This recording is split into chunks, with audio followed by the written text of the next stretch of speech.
सप्ताह से सूर्य देव लगातार आग उगल रहे हैं।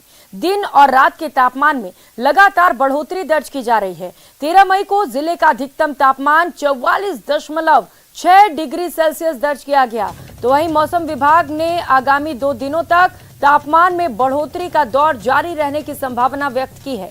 हालांकि मंगलवार से प्रदेश में एक और नया पश्चिमी विक्षोभ सक्रिय होगा, जिसके बाद भीषण गर्मी से कुछ राहत मिलने की संभावना बनी है। मौसम विभाग के द्वारा ये संभावना जताई जा रही है कि अगले कुछ दिनों में गर्मी से राहत मिल सकती है। जिले में पड़ रही भीषण गर्मी का जायजा लिया संवाददाता अशोक कुमार शर्मा ने। प्रदेश के सरहदी जिले श्री गंगानगर में पिछले एक सप्ताह से सूर्यदेव लगातार आग उगल रहे हैं। यदि हम बात करें दिन और रात के तापमान की, तो पिछले एक सप्ताह से लगातार दिन और रात के तापमान में उत्तरोत्तर बढ़ोतरी दर्ज की जा रही है। कल श्री गंगानगर जिले में दिन का अधिकतम तापमान 44.6 डिग्री सेल्सियस दर्ज किया गया, जो इस सीजन का सर्वाधिक रहा। तो बीती रात भी तापमान 25 डिग्री सेल्सियस को भी पार कर गया। हालांकि हम पिछले साल की बात करें तो पिछले साल 2022 में 13 मई को श्री गंगानगर जिले का अधिकतम तापमान 48.1 डिग्री सेल्सियस दर्ज किया गया था। तो उस पिछले साल के मुकाबले लगभग 3.5 डिग्री सेल्सियस कल का तापमान दर्ज हुआ, लेकिन इस सीजन का सर्वाधिक 44.6 डिग्री सेल्सियस तापमान दर्ज किया गया।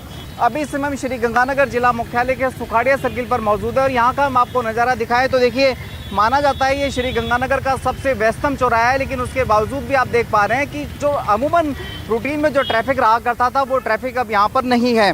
साथ ही साथ आज चूँकि प्रतियोगी परीक्षा का भी आयोजन हो रहा है, तो ऐसे में प्रतियोगी परीक्षा देने आए परीक्षार्थी और उनके अभिभावक इस तेज़ धूप से बचने के लिए छाँव का भी इस्तेमाल कर रहे हैं और ठंडी पेड़ की छांव का सहारा लेकर इस तेज़ गर्मी से बचने का भी प्रयास कर रहे हैं। आप यहाँ देखेंगे तो ये छात्र भी परीक्षा देने आए, ये भी इस पेड़ की छांव में सुस्ताते हुए दिखाई दे सकते हैं, क्योंकि इस समय श्री गंगानगर जिले सहित बीकानेर संभाग में या यूँ कहें कि प्रदेश के अधिकांश जिलों में सूर्यदेव आग उगल रहे हैं।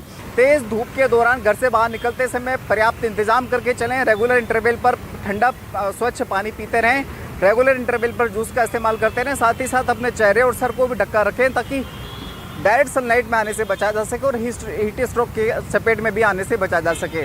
अशोक शर्मा, न्यूज़ 18 श्री गंगानगर। तो उधर कोटा के एमबीएस अस्पताल के न्यूरो सर्जरी विभाग में जटिल ऑपरेशन कर 12 की एक महिला को नया जीवन दान दिया गया। डॉक्टर्स का दावा है कि प्रदेश में इस तरह का पहला प्रोसीजर हुआ है।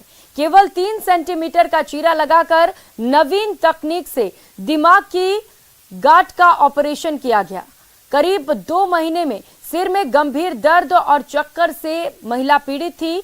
जांच करवाने पर पता चला कि मरीज के दिमाग के पानी में बहाव में रुकावट है, जो दिमाग पर दबाव का कारण है, जिसके लिए अस्पताल के neuro surgeon doctor SN Gautam का परामर्श लिया। उन्होंने तुरंत सर्जरी करने का फैसला लिया।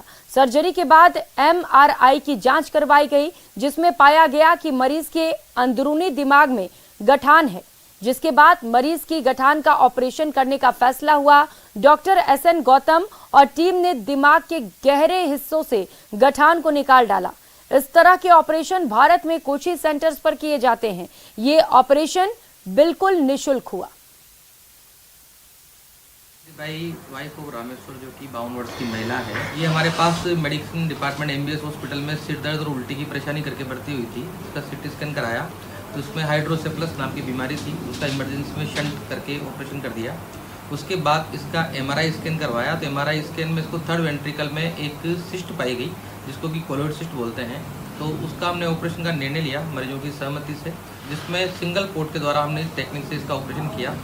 ऑपरेशन के इससे फायदे होते हैं कि संक्रमण की संभावना कम हो जाती है, ब्लड का जो स्राव है वो कम हो जाता है, समय भी कम लगता है और ऑपरेशन के बाद मरीज को कम समय अस्पताल में रहना पड़ता है और ब्रेन का नुकसान भी कम होता है। मरीज अभी पूर्णतया ठीक है, सिस्ट को निकाल दिया है, बायोप्सी की जांच के लिए भिजवाया है। वहीं प्रदेश में युवा कांग्रेस कार्यकारिणी के चुनाव परिणाम जारी हो चुके हैं। वहीं विजयी हुए प्रत्याशियों में जश्न का माहौल है। दौसा में जिला अध्यक्ष पद पर दीपक पटेल काबिज हुए, वहीं कमल सिंह गुर्जर उपाध्यक्ष चुने गए।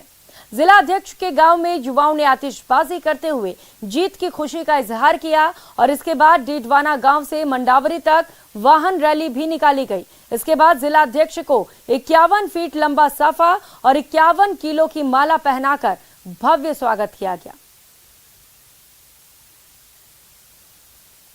2023 विधानसभा चुनाव को लेकर अगर किसी प्रकार की कोई जिम्मेदारी दी जाती है तो हम सहर्ष उसको स्वीकार करने को तैयार हैं। और हम भी यही चाहते हैं कि युवा अधिक से अधिक संख्या के अंदर, जिस तरीके से युवाओं की संख्या, युवा अधिक से अधिक संख्या के अंदर जुड़े, संगठन से मजबूत हो, ताकि संगठन भी मजबूत हो। और हम तो निश्चित ही चाहेंगे कि सरकार रिपीट हो और 2000 वापस इसके अंदर इसी साल जो चुनाव होने वाले 2023 में उसके अंदर सरकार पुनः दोहराए। मारो राजस्थान में फिलहाल इतना ही, लेकिन खबरों का सिलसिला लगातार जारी। आप देखते रहिए न्यूज़ 18 राजस्थान। नमस्कार।